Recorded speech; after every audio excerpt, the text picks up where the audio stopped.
Hello friends, welcome to all of you on my YouTube channel Lagan academy.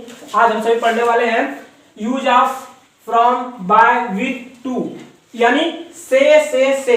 इन तीनों का means क्या होता है? इन तीनों मैंने चारों का मीन्स क्या होता है? से। लेकिन इसका यूज कहाँ कहाँ होता है, इसमें बच्चे बहुत कंफ्यूजन होते हैं। तो आइए आज हम इसे कहते हैं कि ट्रिक के द्वारा। तो ट्रिक के द्वारा के लिए आपको थोड़ा हिंदी के ग्रामर में जाना होगा, लेकिन मैं इसी में एक प्रयास करूंगा कि आपको समझाऊं, ठीक है।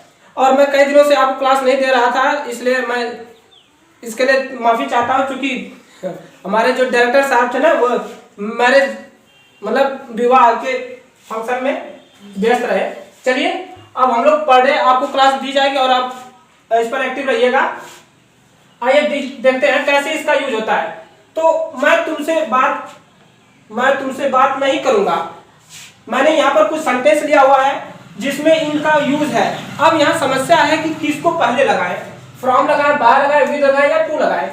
तो देखिए फ्रॉम का यूज कहाँ होता है, अगर मैं कहूं तो इसे आप लिख लीजिए, नोट डाउन कर लीजिए। फ्रॉम जब कोई वस्तु या कोई व्यक्ति किसी स्थान से, किसी वस्तु से क्या हो रहा है, अलग हो रहा है ना, या दूर हो रहा है। जैसे अगर मैं कह दूं कि वह बाजार से आ रहा है, तो जब आप बाजार से आ रहे हैं तो क्या बाजार आपके साथ आ रही है? नहीं ना।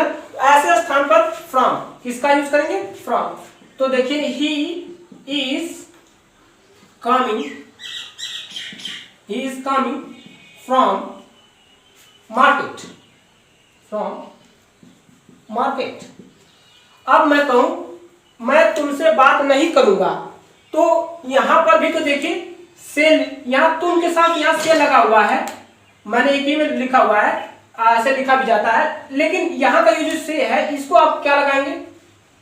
तो देखिए ये टू क्या कहता है कि नहीं करूंगा, आई नॉट टॉक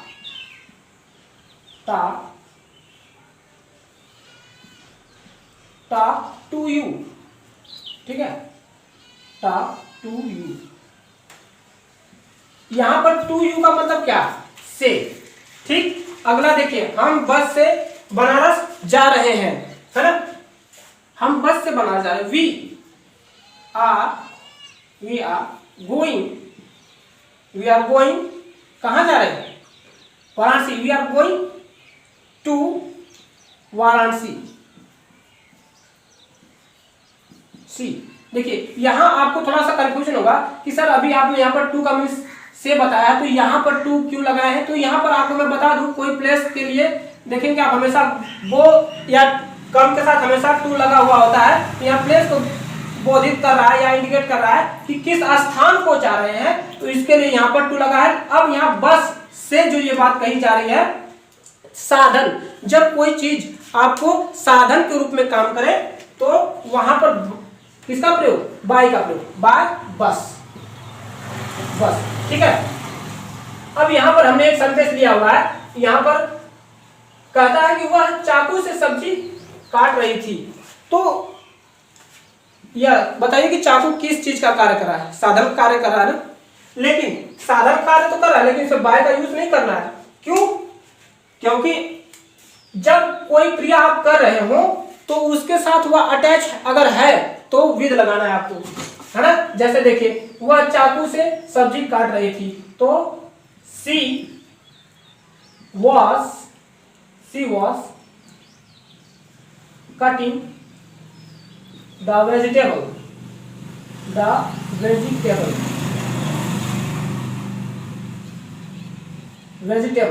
ठीक है। किससे काट रही थी? चाकू से, विद नाइफ, ठीक। अगर अब मैं इसी तरह से एक सेंटेंस आपसे पूछूं, बताइए कि वह डर से भाग गई, है ना, वह डर से भाग गई।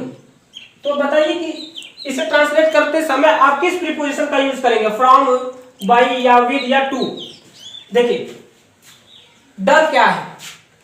यह किसी, जैसे कि यह आपको एक कह सकते हैं कि केमिकल की तरह काम करेगी। केमिकल का मतलब कि उससे आपसे लगा हुआ है, भय देखिए अंदर से उठती है। ये तब तक आप भागते रहेंगे जब तक कि आपका भय समाप्त ना हो। मान लीजिए आपने ग्राउंड में कहीं सांप देखा या आपने कहीं शेर अचानक देखा और आप तुरंत ही वहां से भागेंगे, इतना तेज से भागेंगे और पीछे भी मुड़कर नहीं देखेंगे, इसलिए कि क्या पता आपको ऐसा लगता होगा कि वो पीछे पीछे आ रहा है, यानी कि वो भय आपसे चिपका हुआ है ना। तो जब ऐसे कोई चीज चिपकी हुई हो, कोई चीज लगी हुई हो, तो ऐसे स्थान पर विद का प्रयोग करेंगे, ठीक है।